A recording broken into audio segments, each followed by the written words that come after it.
Vijay Taide, and today my topic for the presentation is social legal analysis of right to privacy and its challenges with reference to Digital India, a comparative study.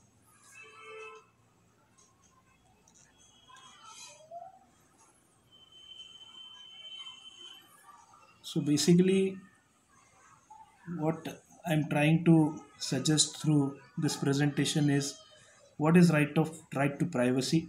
As we all know that the Honorable Supreme Court has already declared right to privacy as a fundamental right, and it is the duty of each and every government to secure and should not violate the right to privacy in any sense. Now, before going to the legal aspects of right to privacy, the one should know that what does privacy actually means. Actually, as stated in the slide, the term privacy refers to the state in which individuals has ability to seclude themselves any personal information or data. It means that any personal information or any data of a private individual should not be compromised or should not be leaked without his consent or should not be misused. That is called as right to privacy.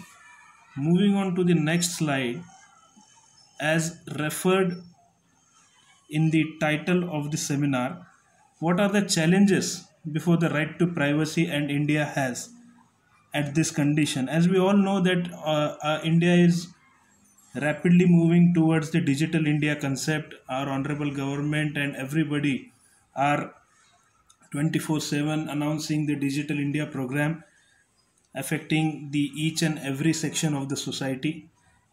At the same time, what right to privacy demands is my personal data should not be misused in any way by anybody in the garb of Digital India. That is the major challenge India is facing today. Now, in short, if we'll analyze the challenges before India in reference to right to privacy, that as we all know, the first challenge is the changing dimensions of right to privacy in Digital India. It simply means that we want Digital India, but it should not cost anybody's right to privacy. Anybody's personal data should not be violated. Actually, the second challenge what India is facing regarding right to privacy is we don't have any kind of existing regulatory framework or efficient laws to tackle the violation of the privacy. If anybody violates or if anybody takes my data without my consent, we don't have a strict laws to regulate it or to protect it, and that's why there is a huge chances of misusing the personal information and violation of right to privacy.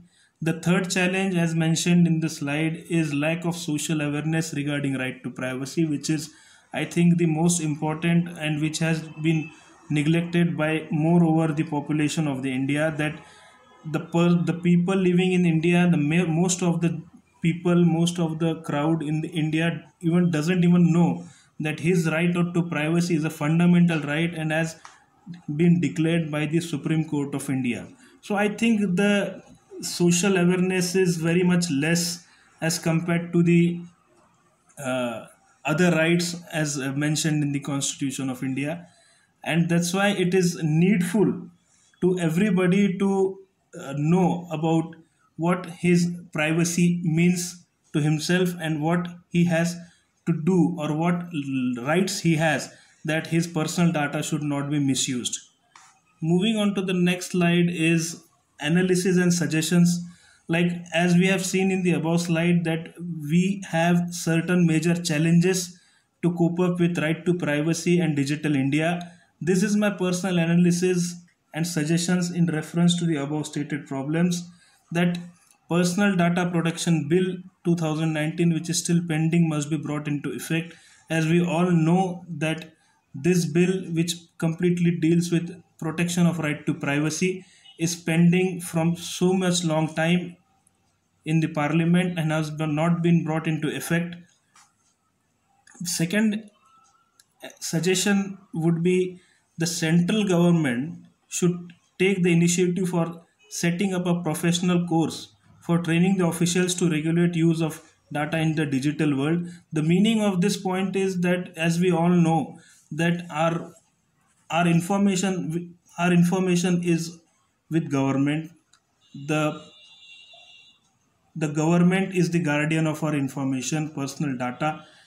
There are certain officers which have come across that they actually don't have that much knowledge or that much uh, training to cope up with the protection of the personal data, and therefore it might create a major setback to the initiative and to the success of the digital India. Moving on to the next suggestion, that what I think important is a due consent of every person must be taken by the government before using his personal data. It only means that whenever the government or any authority wants the personal information of any individual, it is the duty of that authority and the government that before taking any information, he should be informed for what the information is taken, what will be the purpose, and what where it will be kept and how it will be protected. It should be the mandatory duty of the government that they should not violate or they should not play with any kind of personal information of any citizen in India.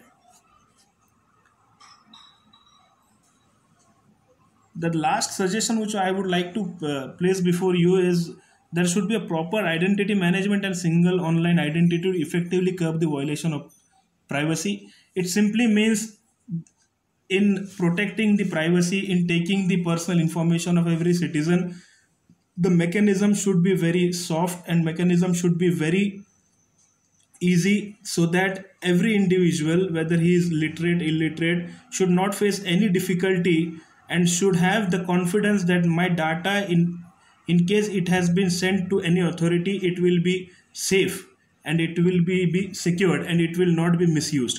So at last in the conclusion slide, I have concluded. I would like to conclude in a manner that right to privacy, being a fundamental right, must be protected with utmost care and in cautious way without affecting the negatively on the concept of digital India. What it means that we have the aspiration of digital India, which is very important for the developing nations. We don't object that, but at the same time, the authority which are in power should also concentrate and should also give the priority to the individual's privacy right. And I personally think that the privacy rights and the digital India concept should go simultaneously.